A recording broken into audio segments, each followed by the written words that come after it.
बदायूं लोकसभा क्षेत्र में आयोजित जनसभा को संबोधित करने मुख्यमंत्री योगी आदित्यनाथ आज रविवार को बिलसी पहुंचे, जहां उन्होंने बदायूं लोकसभा सीट से भाजपा प्रत्याशी दुर्ग विजय सिंह शाक्य को भारी मतों से जीत दिलाने की बात की। अपने भाषण में उन्होंने कहा कि समाजवादी पार्टी ने अपनी हार मान ली है, इसी वजह से वो जगह जगह नामांकन से पहले अपने प्रत्याशियों को बदलती घूम रही है।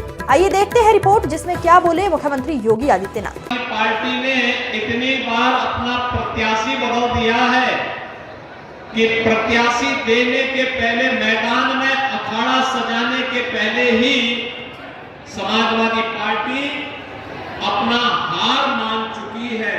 यह बार-बार प्रत्याशी बदलने का जो कारण है, आपने देखा होगा, पहले एक प्रत्याशी को दिया, उसे लगा कि वहां बदायूं के अखाड़े में फिट नहीं होगा, तो उसको मना कर दिया गया।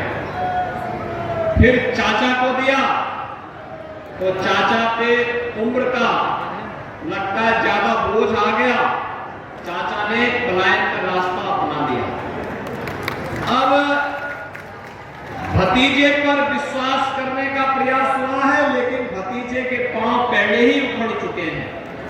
और इसीलिए बहनों भाइयों, कई क्षेत्रों में समाजवादी पार्टी एक बार नहीं, दो बार नहीं, तीन बार, अभी आपने देखा होगा 3 दिन पहले ही शाहजहांपुर का प्रत्याशी फिर बदल दिया, यानी नामांकन के दिन बदल दिया, अंतिम दिन नामांकन के बदल दिया गया।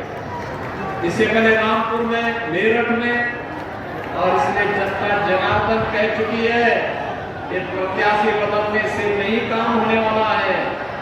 पुराना जितना भी लेखा जोखा है, उसका हिसाब जनता जनार्दन इस चुनाव में फिर से करने वाली है समाजवादी पार्टी का। बहनों भाइयों,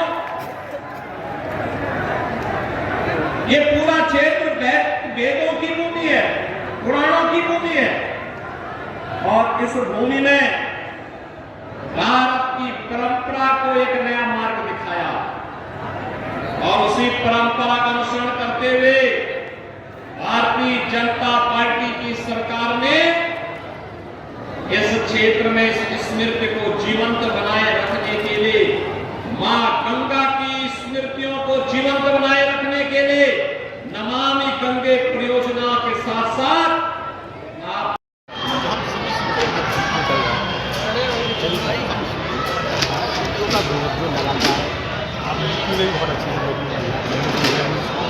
संगठन में काफ़ी सभाएँ करी, उन्होंने साफ कहा कि बीजेपी को हम लोग समर्थन करें, वो वहाँ की हवा चलते चलते बधाई तक आती है। देखिए, राज्य जिसे आप क्षत्रिय समाज कह रहे हैं, ये हमेशा स्वाभिमानी समाज है, और भाजपा ही ने सम्मान दिया है, और भाजपा के साथ हमेशा खड़ा रहा है, और आज भी भाजपा के साथ खड़ा है और हमेशा खड़ा रहेगा।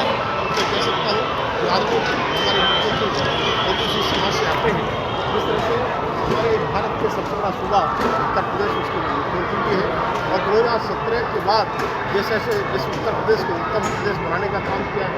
और मैं कह सकता हूँ कि उत्तर प्रदेश के साथ साथ कानूनी व्यवस्था का राज कायम किया है, जिससे पूरे प्रदेश की जनता इनसे खुश है। और आज जिस तरह से माननीय योगी के सभा में जन सैलाब उमड़ा था, बिफोर टाइम आ गए थे, इसके बाद में भी आपने देखा इस पंडाल में कोई जगह नहीं खड़े होने तक की।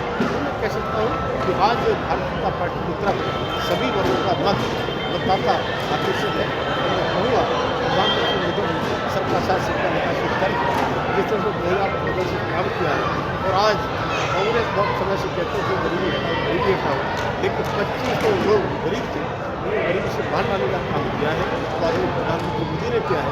इसलिए मैं कह सकता हूँ क्षत्रिय समाज हो या अन्य समाज हो, सभी समाज भाजपा को जैसा आपने कहा कि सबके समाज से हमारे पीएम साहब आते हैं, उनकी एक जनसभा पहले एक आज है, एक यूनिवर्सिटी आ गई, तो क्या इस दोनों को थामने के लिए सबके समाज के जो भी बड़े नेता हैं उनको आप यहाँ पे लेके आ रहे हैं? समाज में कहीं 0.1% भी कोई एक आध देता होता है, उससे विरोध नहीं होता है। मैं तो क्षत्रिय समाज के लोगों ने 2 दिन पहले बुलाया था, छत्तीस धर्मशाला है उसमें, तो उन्होंने इस तरह को समर्थन करने की बात की थी। आज मुझे लगता है कि छत्तीस समाज के लोग ही सबसे संख्या में मंच पर हमें दिखाई पड़ रहे थे। और मैं कह सकता हूँ छत्तीस समाज हमेशा भाजपा के साथ रहा है और आज भाजपा के साथ खड़ा रहेगा। ये कहाँ की हवा, कहाँ कैसे लोग सिर्फ फैला रहे हैं। तो ये जो पहले से परसेंटेज पहले से वोटिंग का कम रहा, दूसरे फेज में भी पहले से भी कम रहा, तो ये वोटिंग परसेंटेज होगी चुनावी चार चीज़ है कि जो 18% वोटर है वो बीजेपी का, वो घर बैठ जाएगा, वो नहीं निकल पाएगा। देखिए जो आप कह रहे हैं मैं इसको 100% बताता हूँ। इसलिए कि भाजपा का कार्यकर्ता, भाजपा का समर्थक, भाजपा का वोटर पूरे उत्साह के साथ हमारे प्रधानमंत्री मोदी के लगातार वो 40-45 दिन में वोट डालने तैयार रहता है। तो वो निराश और हताश जो विपक्ष है, तब मैं कह सकता हूँ विपक्ष का जो कार्यकर्ता है, नेता है, वोटर है, समर्थक है, वो उसे पता है कि अब जीत नहीं सकते। लगातार हम हार रहे हैं। 2014 की हार हो, 2017 की हार हो, 2019 की हार हो, 2022 की हार हो और 2024 में तो हमारे प्रधानमंत्री चुनाव जीत रहे हैं प्रदेश के अंदर। पहले हमने 300 पार की थी, इस बार हम 400 पार करने जा रहे हैं। ये निराशा हताशा है, विपक्ष का जो वोटर है वो नहीं निकल पा रहा है, नहीं वोट डाल पा रहा है। ये हमारा दोष नहीं है, ये विपक्ष से बुद्धि है। हमारा वोटर पूरी तरह से आपको लगता है कि इस बार भी वोटिंग बहुत कम होने जा रही है थर्ड फेज में? कांग्रेस पार्टी चढ़त कहती है दक्षिण भारत में। पिछली बार भारतीय जनता पार्टी की कम सीटें वहाँ रही। DK शिव कुमार का क्या तोड़ है दक्षिण भारत में भारतीय जनता पार्टी के पास, और इस बार क्या कहाँ रहेगा बात? देखिए मैं पूरे देश के प्रत्येक प्रदेश में मेरा जाना हुआ और क्योंकि मेरा नॉर्थ ईस्ट मंत्रालय है पार्टी वो है।